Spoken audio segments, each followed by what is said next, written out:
Cas d'école assez intéressant avec Nicolas Béraud, qui est journaliste. Il dit non, des chercheurs n'ont pas créé un variant du SARS-CoV-2 mortel dans 80% des cas, contrairement à ce que l'on dit. Donc, on est encore dans la propagande, de toute façon, vous le savez maintenant. C'est juste que 8 des 10 souris infectées par un mix spike d'Omicron et membrane de la souche Wuhan sont décédées. Alors, en fait, 80%, ça fait 80 sur 100. Et on va se demander, bon, imaginons que on fasse là c'est sur 100 cas, on va dire, sur 10 cas. Voilà, sur 10 cas, ça fait X. Bon, on fait le produit en croix.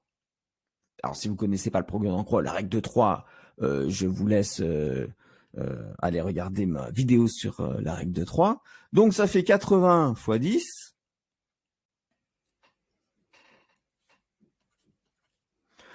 80 fois 10 égale donc X fois 100. Voilà, 100. Voilà. Bon, c'est mal écrit. Hein. Oh là là. Pas 100.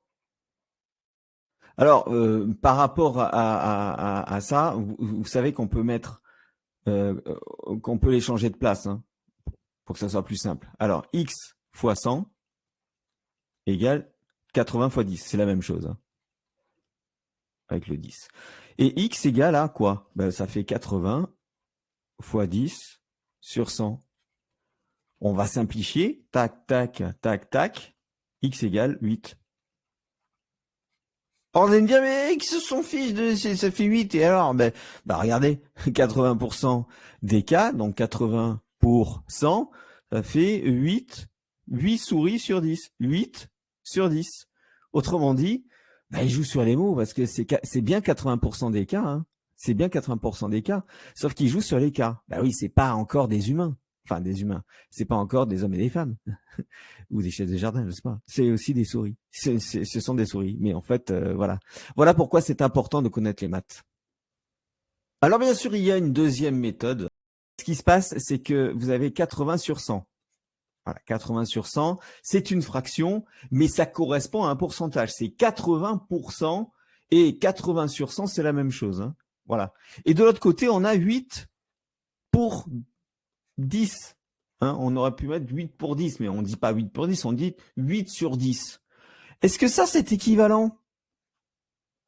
Ça, c'est le signe de l'équivalence. Est-ce que ça, c'est équivalent? 80 sur 100 et 8 sur 10? Eh bien, par simplification, oui. Voilà, il suffit de faire ça. Clac, clac. Voilà, on divise tous les deux par 10. Et voilà ce que ça donne. 8 sur 10. Donc, c'est la même chose. Autrement dit, il joue sur le mot souris.